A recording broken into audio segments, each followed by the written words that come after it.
Hello dear learner, मैं विपिन श्रीवास्तव अपने YouTube channel ST English classes में आप सभी का स्वागत करता हूं। आज मैं इंग्लिश लैंग्वेज के सबसे इम्पोर्टेंट जो कीवर्ड है बी टू हैव, उसका जो यूज होता है मेन वर्ब के रूप में, उसको हम देखते हैं। बी टू हैव सबसे इम्पोर्टेंट है इंग्लिश लैंग्वेज में। आप ग्रामर में हर जगह पे इसका यूज पाएंगे। तो चलिए स्टार्ट करते हैं बी को। बी का यूज मेन वर्ब के रूप में होता है। जो हमारा टॉपिक है आज, इसको दे देते हैं B do have as main verb। तो सबसे पहले हम देखते हैं बी। जो बी फॉर्म होता है उसका यूज देखते हैं। बी का यूज जो मेन वर्ब के रूप में होता है, तो जब भी बी का यूज हम मेन वर्ब के रूप में करते हैं तो ये सब्जेक्ट के स्टेट को दिखाता है।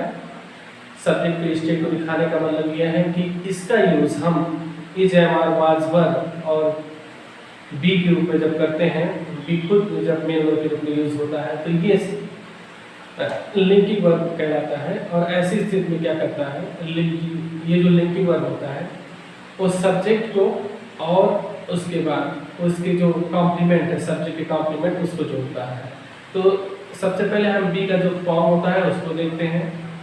बी की जो फॉर्म है ये इसका बेस फॉर्म है,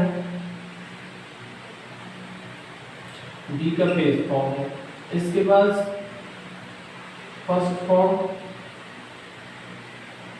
फॉर्म जिसको हम बोलेंगे प्रेजेंट फॉर्म। उसके बाद सेकेंड फॉर्म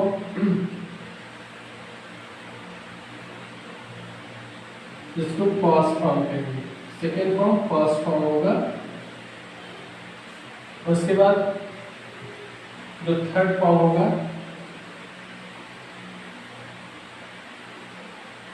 इसको हम बोलेंगे पास्ट पार्टिसिपल फॉर्म। ठीक, ये हो गया। तो उसके बाद जो फोर्थ फॉर्म होगा उसको बोलेंगे प्रेजेंट पार्टिसिपल। तो बी की जो फर्स्ट फॉर्म है, जो प्रेजेंट फॉर्म होता है इज एम आर, और इसके अलावा बी भी होता है।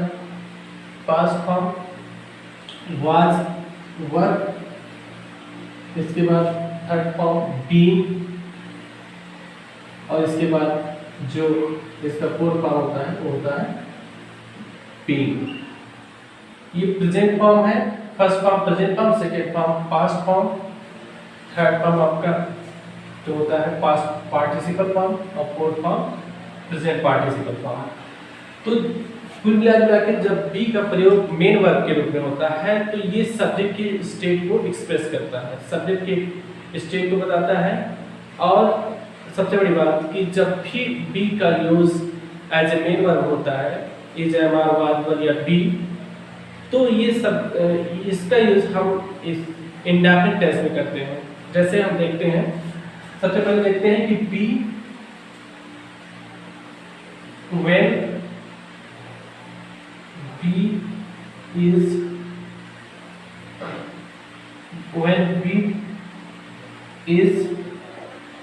यूज्ड। अब यहाँ पे एक चीज, ये बी मतलब इज एम आर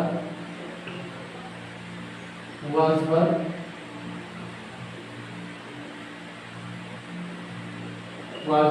और उसके बाद be is used as a main verb. जब बी का प्रयोग मेन वर्ब के रूप में होता है तो ये क्या बताता है, ये इट सोर्स, ये बताता है, ये दिखाता है स्टेट ऑफ द सब्जेक्ट। ये सब्जेक्ट के स्टेट को दिखाता है।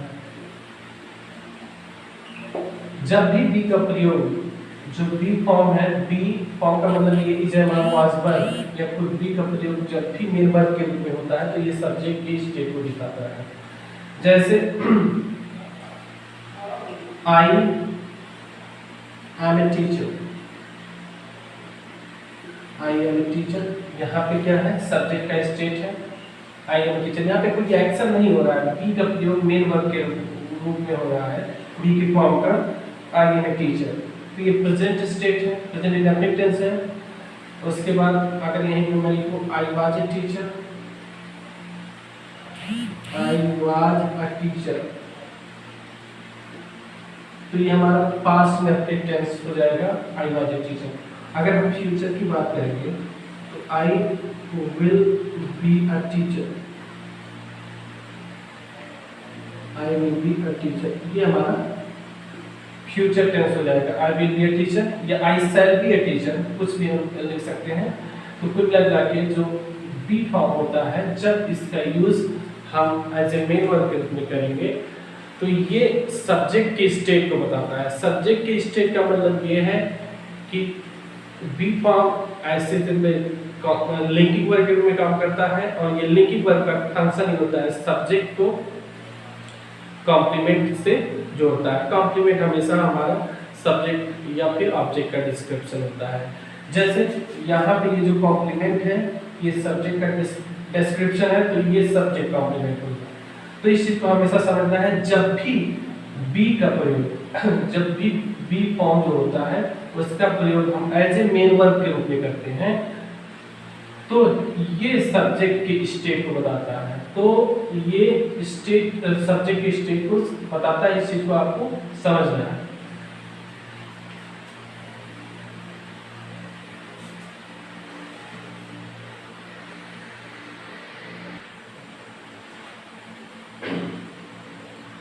फ्रेंड्स, मैंने कुछ एग्जांपल लिखे हैं बी फॉर्म का use as a main verb को करके। तो यहाँ पे आप देखिए राम इज सैड, तो राम इज सैड का मतलब राम दुखी है, ये प्रेजेंट इंडेफिनिट टेंस है। तो यहाँ पे सब्जेक्ट का जो प्रेजेंट स्टेट है इसको दिखा रहा है। Ram was sad past indefinite tense, ये पास्ट में जो राम का स्टेट था उसको दिखा रहा है।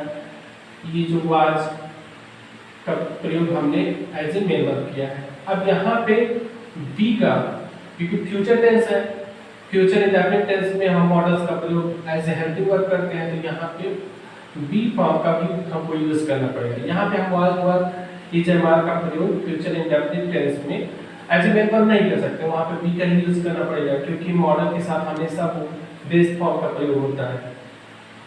तो यहाँ पे सब्जेक्ट जो राम है उसके फ्यूचर में जो स्टेट है उसको बता रहा है स्टेट, और यहाँ पे सब इज है, इज का प्रयोग, वाज का प्रयोग, बी का प्रयोग, इन सब का प्रयोग जो हमने किया है वो लिंकिंग वर्ब के रूप में किया है। लिंकिंग वर्ब क्या करता है, सब्जेक्ट को, ये सब्जेक्ट और उसके बाद उसके कॉम्प्लीमेंट को आपस में जोड़ता है। जैसे यहाँ पर जोड़ रहा है, सेम इसी तरह से यहाँ पर भी वाज जो लिंकिंग वर्ब है एज ए मेन वर्ब है, तो यहाँ पे जोड़ा है, और यहाँ पर जो बी फॉर्म है और इस सब्जेक्ट को और सैड जो एडजेक्टिव है उसको जोड़ रहा है। तो इस तरह से आपको याद रखना है कि जब भी बी फॉर्म का प्रयोग हम एज ए मेन वर्ब करते हैं तो वो सब्जेक्ट की स्टेट को बताता है। जैसे स्टेट में आपके नाउन आ सकते हैं या फिर एडजेक्टिव आ सकता है। जैसे यहाँ पे लिखिए, यहाँ पे हमने स्टेट के रूप में यूज एडजेक्टिव में किया है,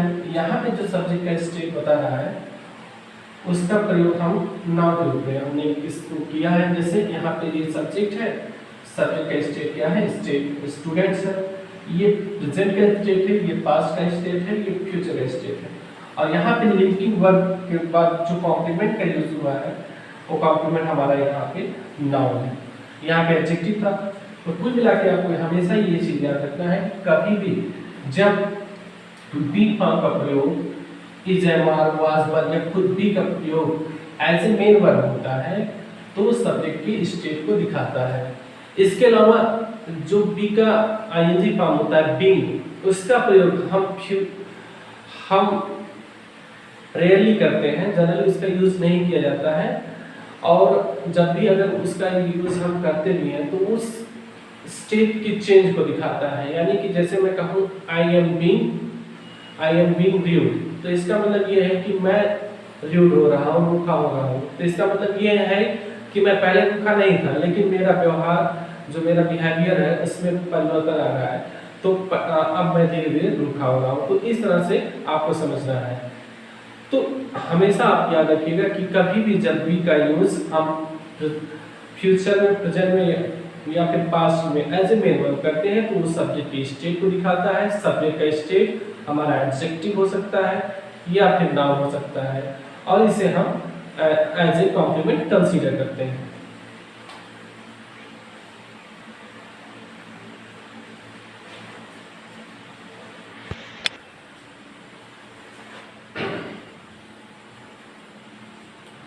अब हम जो दूसरा मुख्य मेन वर्ब है,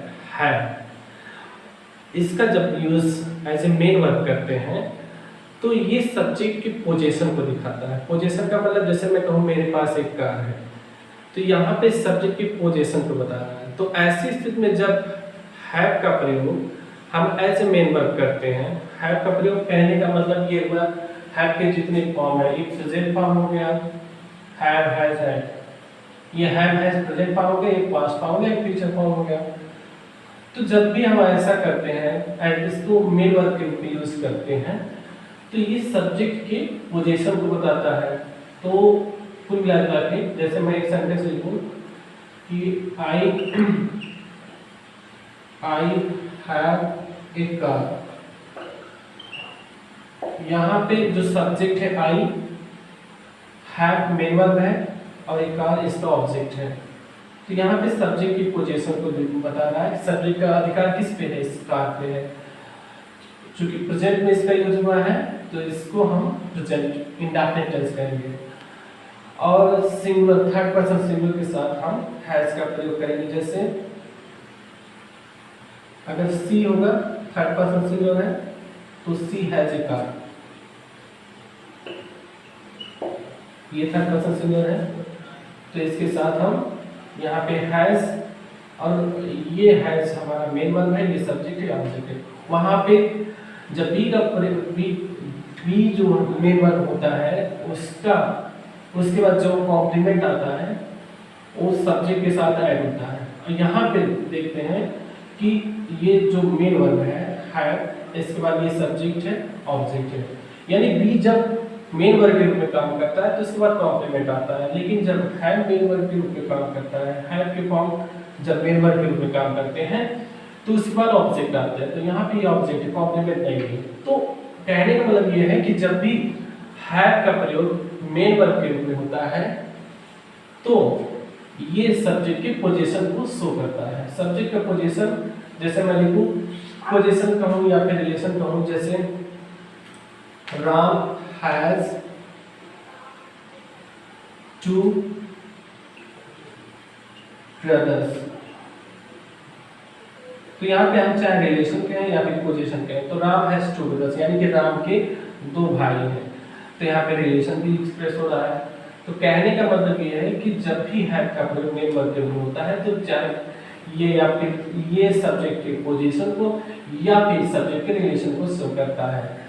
तो राम हैज 2 ब्रदर्स, तो ये प्रेजेंट, चूंकि प्रेजेंट फॉर्म है, यहाँ पे राम हैज 2 ब्रदर्स लिखा। अगर ये पास्ट फॉर्म होता तो मैं ऐसे लिखता राम हैड 2 ब्रदर्स।